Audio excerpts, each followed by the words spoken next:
নমস্কার, আমি বিষ্ণুপদ শাহ। শারদীয়ার অগ্রিম প্রীতি ও শুভেচ্ছা।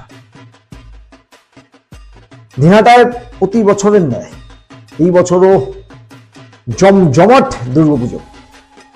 প্রত্যেককে আহ্বান করব, আপনারা আসুন, দিনহাটার দুর্গাপুজোকে উপভোগ করুন। সেই সাথে আমি বিশেষভাবে বলবো নাট্য সংস্থা সাহেবগঞ্জ রোড। নাট্য সংস্থা সাহেবগঞ্জে এবারের থিম ঐতিহ্য।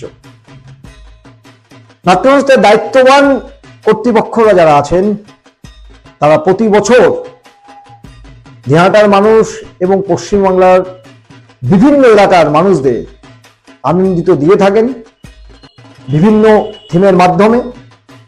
বিভিন্ন মন্দির, বিভিন্ন পাহাড়, বিভিন্ন রকম সুন্দর সুন্দর প্যান্ডেলের মাধ্যমে এবং প্রতিমার মাধ্যমে নাট্য সংস্থার কর্তৃপক্ষ প্রত্যেককে আনন্দ দিয়ে থাকে। কিন্তু তারা এই বছর একটা আলাদা চিন্তা ভাবনা, আলাদা পরিকল্পনা নিয়েছেন যে প্রতি বছর তো মানুষ আনন্দ পায়, কিন্তু এবারের যে আনন্দ উপভোগটা করাবো তার সাথে এমন কিছু দর্শকদের দিতে চাচ্ছে, এমন কিছু দিনহাটাবাসীকে দিতে যাচ্ছে যেটা হয়তোবা পরবর্তী প্রজন্মের জন্য, বিশেষ করে ইয়ং জেনারেশনদের জন্য যথেষ্ট গুরুত্বপূর্ণ এবং তাৎপর্যপূর্ণ এরকম একটা থিম।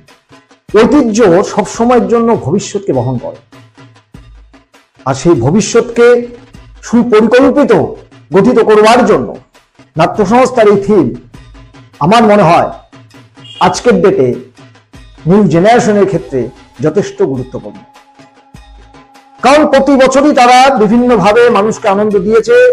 এই বছরে তাদের পরিকল্পনা নিয়েছে শুধু আনন্দ নয়, এমন কিছু বার্তা দিনহাটাবাসীকে দিতে চায় বা দর্শন যারা করতে আসবেন তাদের দিতে চায়, যাতে আজকের এই বার্তা মানুষের কাছে একটা বিশেষ প্রভাব ফেলতে পারে। সেই বিশেষ প্রভাব, যেই প্রভাব আজকে মানুষের জীবনকে সার্থক করে তুলতে পারে। এই সাথে দিনহাটার স্বাগতম যে গেট, সেই গেটটাকেও সেই আদলে তুলে ধরতে যাচ্ছেন নাট্য সংস্থা। তাই প্রত্যেককে বলবো, এই বিশেষ পরিকল্পিত যে পরিকল্পনা নিয়েছেন, স্পেশালি ইয়ং জেনারেশন যারা হয়তোবা ভবিষ্যৎ গড়তে চায়, এবং তার সাথে তাদের বাবা মা, তার সাথে প্রত্যেকটা ব্যক্তি, আপনারা আসুন একটা সুন্দর এবং নতুন কিছু দেখবার জন্য, যে দেখাটা হয়তোবা আপনাদের বা সারা দিনহাটাবাসীর জন্য একটা আকর্ষণীয় করে তুলতে পারে। সবাই ভালো থাকুন, সবাই সুস্থ থাকুন। শারদীয়ায় প্রত্যেকের সাথে দেখা হচ্ছে। সবাইকে নমস্কার, ধন্যবাদ।